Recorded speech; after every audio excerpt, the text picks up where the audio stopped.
Right, Lagos, Africa, Nigeria, and the world, you're welcome to the Sports Buffet on Elegbete TV Radio. My name is Idafi Matthew S. You love to come in the Elegbete One of Sports. It's a lovely day to talk about all of the beautiful talking points that have gone on in the beautiful world of football. The Japanese are coming again, but this time they're coming for good.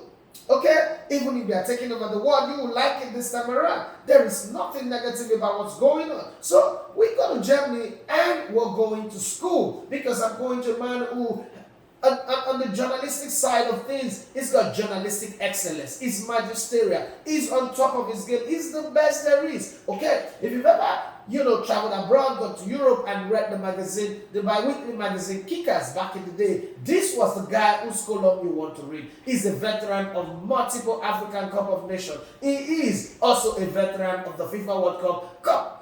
Like countless UEFA Champions League games, both in the qualifying stage, the knockout stage, and the final, and lots of Bundesliga games. If there's one man I want to talk to this morning to start my week on a beautiful note, knowing fully well how German coaches are doing currently. Liverpool won over the weekend. Yeah, you can say Thomas Tuchel experienced his first defeat. First time his team is conceding 3 goals since he took over from Chelsea over 50-something game. But Manchester United also for the very first time won a game at home without conceding a goal. Isn't that a miracle? It's a German miracle. But any man I've got today is a hard knock journalist, a man who is 66 years of age, who's given 35 years of his life to this beautiful game. What more can I say? I'm talking about Hadi Hassanrock. Okay? I may not have pronounced that name well, but I'll get him to pronounce it for you eventually, and you guys will know who I'm talking about. Now, let me read this for you so that you understand. Okay?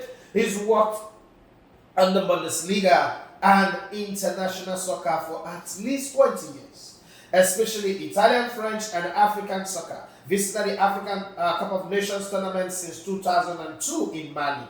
Former second division league professional and student of international chess. Hadi is friends with our very own Osaso Bayuana and my very own blood brother, my friend and my brother, Shino Okeleji of the BBC. Okay, do I need to say more? I'm going to bring up a man who is ubiquitous. When he moves, the planet moves. When he speaks, the world and the world beyond listen. This is the guy that I have on the show today. If you're not listening to the Sports Buffet, where we'll have a menu well set for you, then you're missing. It's actually an honor that I have a veteran, a legend, an icon of the sports on my show this morning, all the way from Germany. Okay, so I'm going to start with what city in Germany are you at, so that my listeners know where you're originally from. I'm living in Nuremberg. It's near to Munich, in the south of Germany.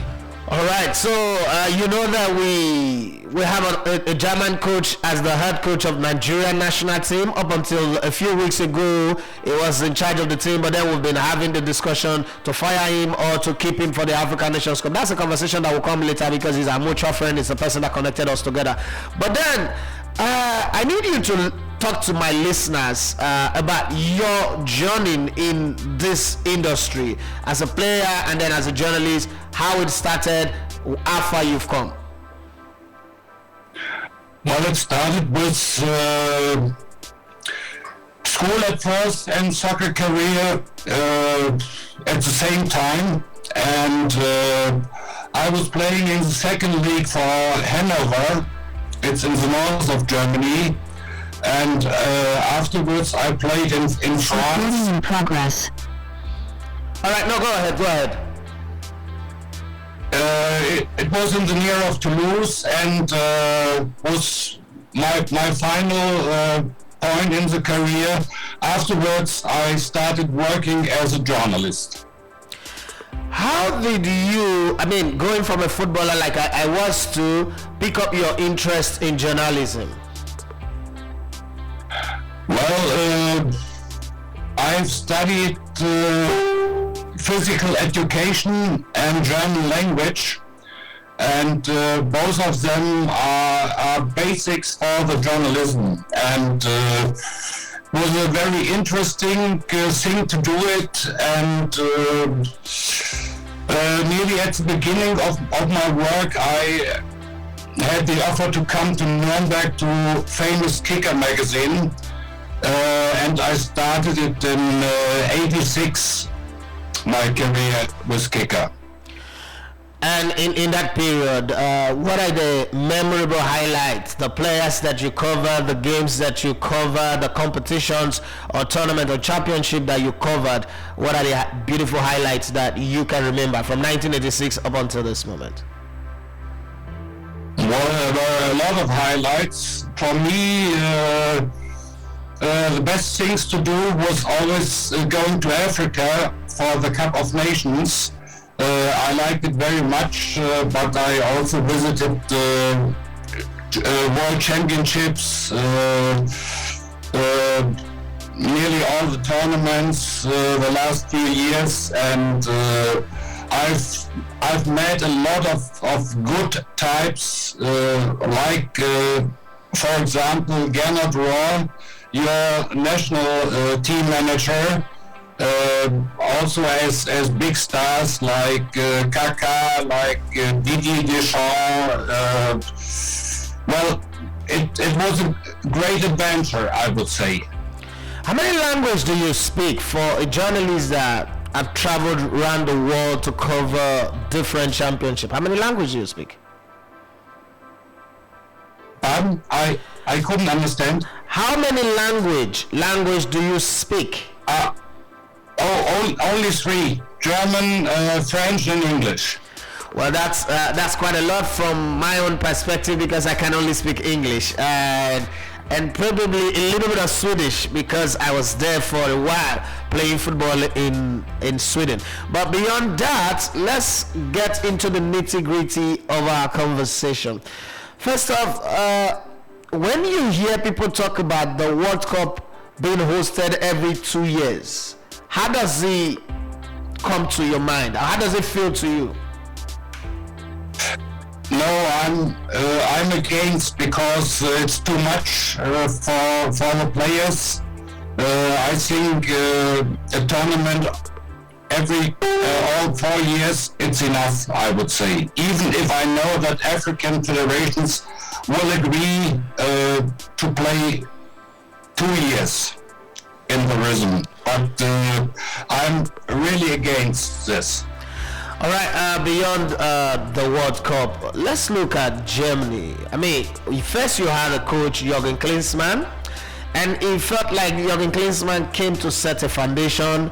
Then Joachim Löw benefited from that foundation, went on to win the World Cup, and thereafter, all of a sudden, from Otmar Hitzfeld to every other coach, Jürgen Klopp, Thomas Tuchel, now Ralf Rangnick, who's the coach of Manchester United. It seems like everything a German touches turns gold.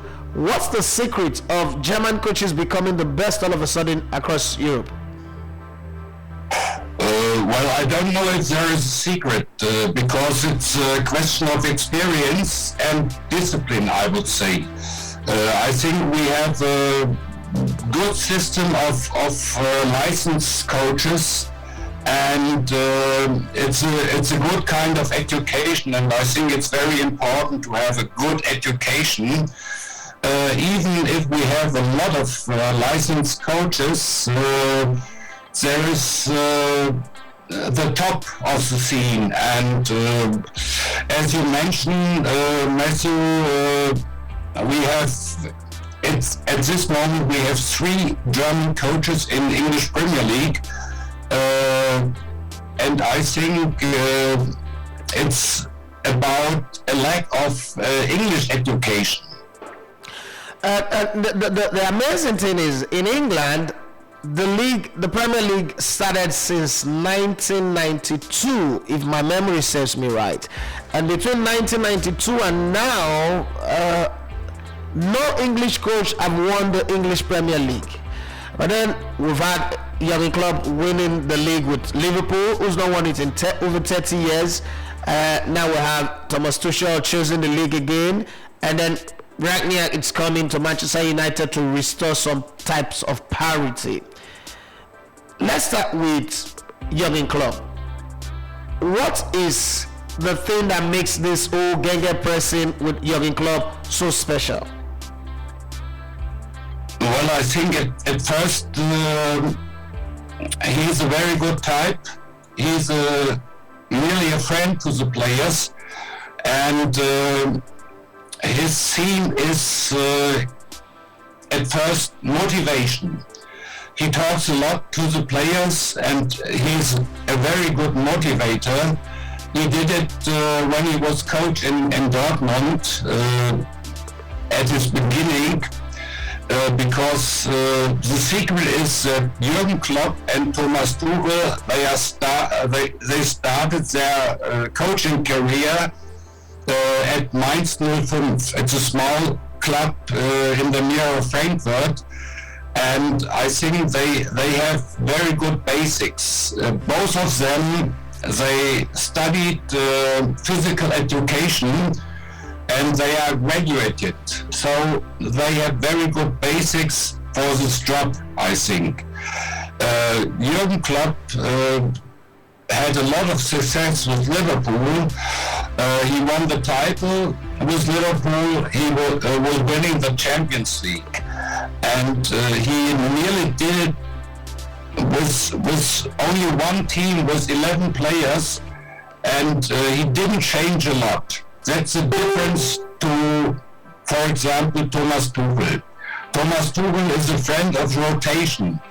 He also likes gegenpressing. So both of them are playing very offensive, and especially Liverpool, it's some kind of spectacle, I would say.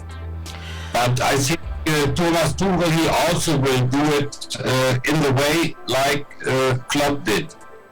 All right. You also have other coaches in Germany like Julian Nagelsmann, who's the coach of Bayern Munich, and then you have Hansi Flick, who left Bayern Munich to the German national team, and all of a sudden is turning the German national team into a formidable force after a slight slump.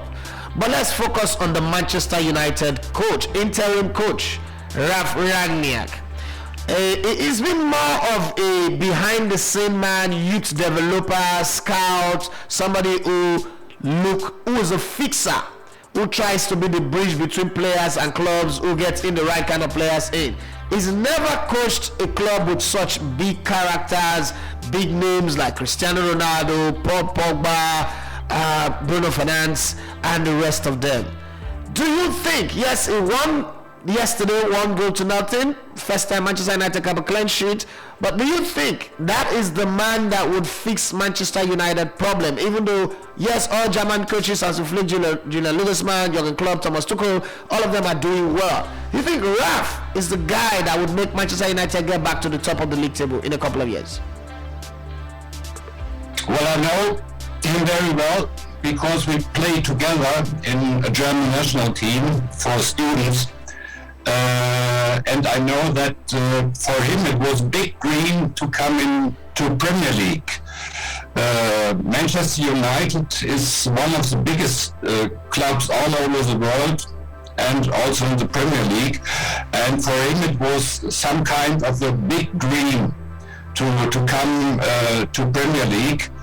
But I think it would be very difficult to organize a team like Manchester United with all stars like Cristiano Ronaldo and all the other guys. And as you see, or as you saw yesterday, he didn't change nothing. He played with the same team. They played versus Arsenal 3 days ago.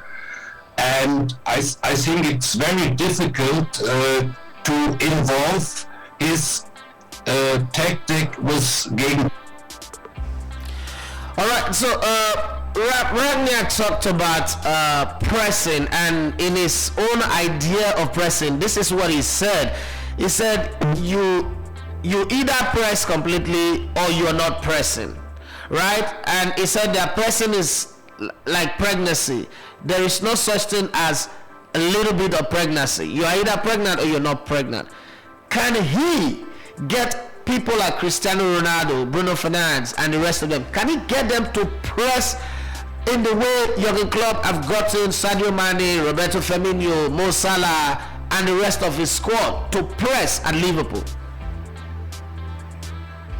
I I think it's impossible for him because he has no time because of the matches they have, especially in December at the end of the year, and